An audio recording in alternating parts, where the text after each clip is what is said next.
BI arts council Sindh ऐं नवाब welfare association Tajpur पारां सकाफ़त खाते हुकूमत सिंध जे तावन सां नाले वारे यगामी आलम अदीब दानिश्वर ऐं तइलीमी माहिर हैदर अली लगारी जी यादि में सिंध म्यूज़ियम हैदराबाद में हिकु तक़रीब जो इत्माम कयो वियो, जंहिंमें नाले वारनि अदीबनि, शाइरनि, साहिफ़नि खां अलावा सिविल सोसाइटी जे नुमाइंदनि, स्टेज टीवी ऐं फिल्म जे अदाकारनि ऐं फनकारनि वॾे तइदाद में शिरकत कई। उन मौक़े ते तइलीमी माहिर हैदर अली लगारी खे लफ़्ज़नि जी भेटा ॾींदे कामरेड जामसाकी चयो त साईं हैदर अली हिकु आलम हो।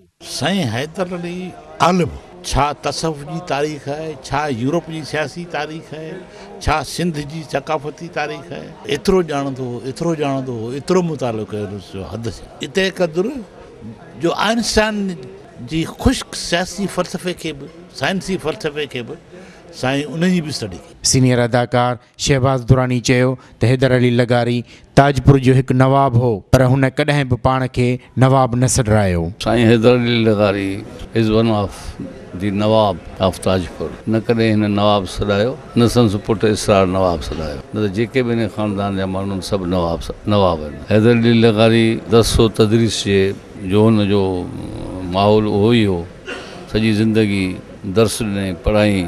हैदर अली लगारी जे फर्ज़ंद ऐं टीवी अदाकार इसरार लगारी चयो त बाबा जी फ़क़ीरी तबियत हुई ऐं हू इंसान दोस्त हो। फ़क़ीरी तबियत ऐं इंसान दोस्त, सभ खां वधीक त उहो इंसान दोस्त हुआ। उन्हनि जे अॻियां इंसानियत ऐं इंसान सभ खां वधीक अबतर शइ उहा हुई। उन्हनि खे कॾहिं का इहा ख़्वाहिश न हुई त को आउं मशहूरु थियां या मुंहिंजो नालो थिए, एॾो वॾो अदीब। तव्हां हुनजो किताब पढ़ी ॾिसो, 2 किताब आहिनि हुननि जा, अंदर मुल अमुल ऐं कुछां कुॼाड़ो।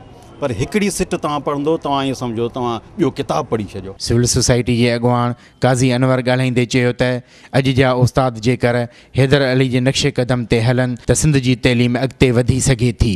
उन्हनि आला उस्तादनि में साईं हैदर अली लगारी साहिबु हिकु हुयो।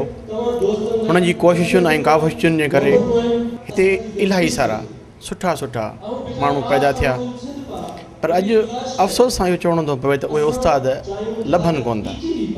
अगरि उहे उस्ताद साईं हैदर अली जे नक्शे क़दम ते हलनि त असांजे सिंध जी पोइते पियल तइलीम तमामु घणो अॻिते वधी सघे थी। हैदर अली जे शागिर्द ऐं टीवी अदाकार अल्ताफ़ सुमरे चयो त हैदर अली हिकु सचो इंसान हो। नवाब हैदर अली तमामु वॾी शख़्सियत हो, वॾो माण्हू हो, सचो इंसान हो, तालीमी माहिर हो, सॼी ज़िंदगी हुन दर्स तदरीस में गुज़ारी।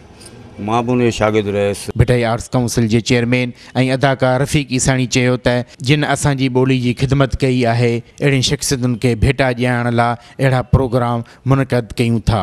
असां चाहियूं था त जिन माण्हुनि पंहिंजी ज़िंदगी ख़िदमत कई आहे, ॿोलीअ जी, अदब जी, इल्म खे तक़सीम कयो आहे, विरायो आहे ऐं हक़ ऐं सच जी ॻाल्हि कई, जेकॾहिं अॼु उहे हिन दुनिया में मौजूदु न बि आहिनि त असां चाहियूं था त हुननि जी यादि मल्हाए ईंदड़ नस्लनि खे अवेयरनेस ॾियूं, सुजागी ॾियूं त जीअं उहे माण्हू हिकिड़ी तारीख़ी हैसियत हुजे उन्हनि जी। तइलीमी माहिर आलम ऐं अदीब हैदर अली लगारी समेत ॿियनि बि अहिड़ियुनि शख़्सियतुनि खे भेटा ॾियण सां गॾु अहिड़ा सेमिनार बि कया वञनि जंहिंसां नौजवान नस्ल जी ॼाण में वधीक इज़ाफ़ो थी सघे।